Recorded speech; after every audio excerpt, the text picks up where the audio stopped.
I'm making a roguelike game where you cut through hordes of enemies and become stronger by upgrading your gear.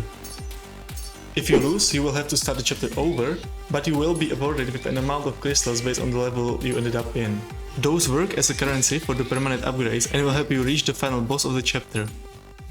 Oh yeah, and I'm also making a mobile version alongside the computer one. Now with the introduction out of the way, let's get into it. So first I need to figure out how to actually make a good game. So I did the most reasonable thing and asked ChatGPT to tell me what I should add to make the game fun.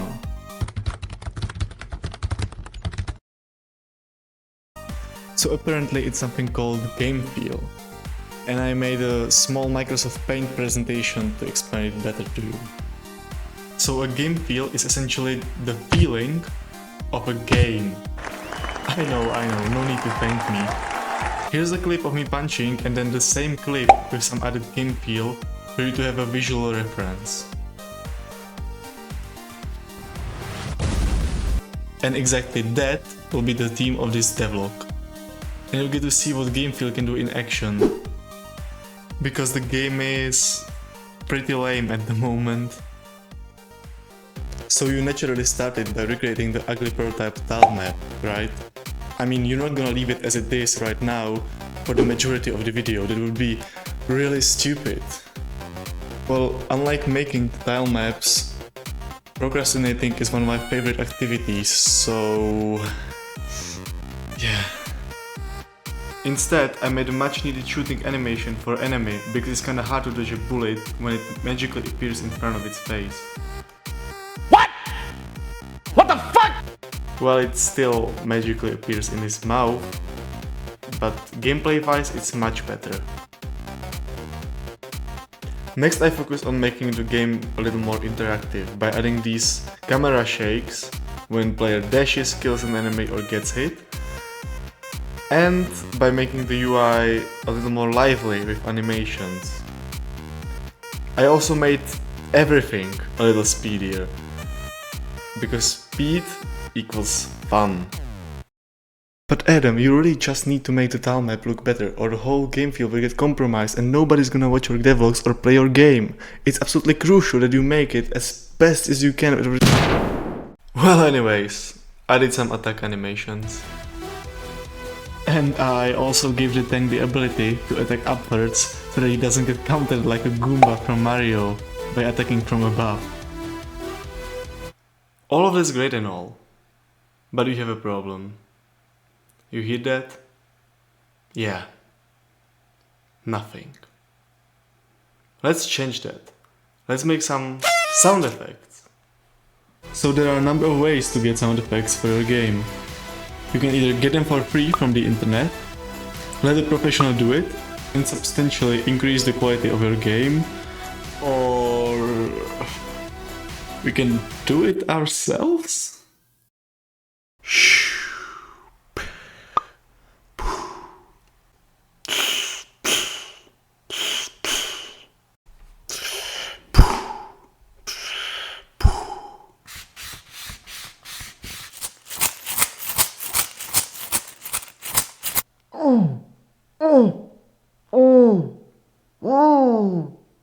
And it's done. Here's how the game looks and, well, sounds right now.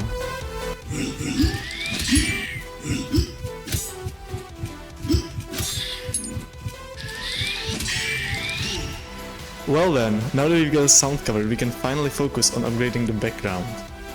Sorry, what was that? Oh, well, what I meant to say was improving the graphical aspect of interactiveness. And so I created some particles, like this cool sword trail, for example. Wow! Ooh, wow! Also, making the enemies flash when they get hit made a surprisingly huge difference as well. With the most visual and sound effects of the fighting scene of the game done, I now improved the game feel of the upgrade menu. It was really simple and quite a big step when you compare it to the old version. The day has finally come for me to create grass-like squares for my video game's background It's not so bad when you think about it. But it's still boring. Well, but seriously, it's not like making a tile map is some kind of dramatic experience or something. It's just that I'm really bad at it, and I'm just unable to make it look good ever.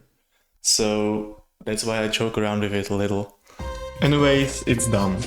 I wanted to make an effect that makes the player trample the grass as he moves. So I did.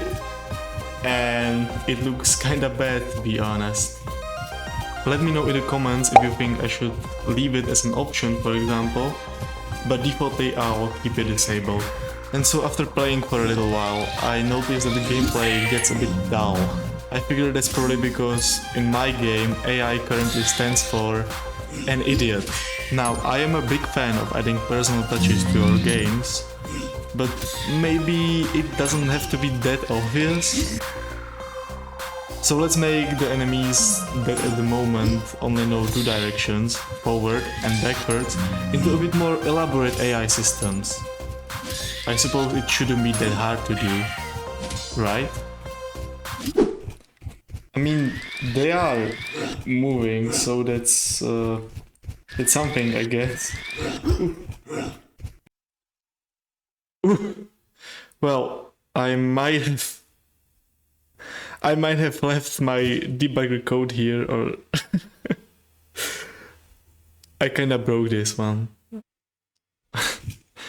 Well, optimization was never my strong suit, but why is he moving upwards? Like, really, just... I don't even know what I did. 6 hours later. I lied. It was hard. It shouldn't have taken anybody such a long time, but it did. Probably because I was just figuring it out as I went, which is probably a bad approach, but... Nevertheless, it's finally working as it's supposed to, and I can finally take a break. Thank God.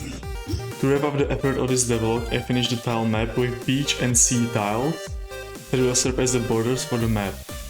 I also made a little quiz for you to test what you've learned about game feel.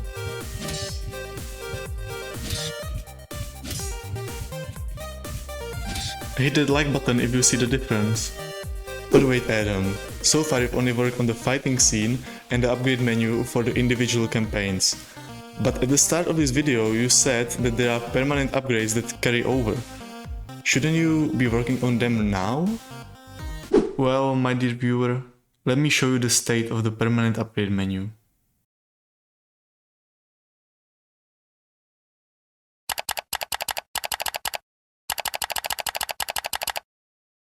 Yeah, I think it's better to leave it for another devlog. And with that, the video has come to its end. Subscribe if you would like to see more progress on the game. That's it from me, have a great rest of your day. Bye!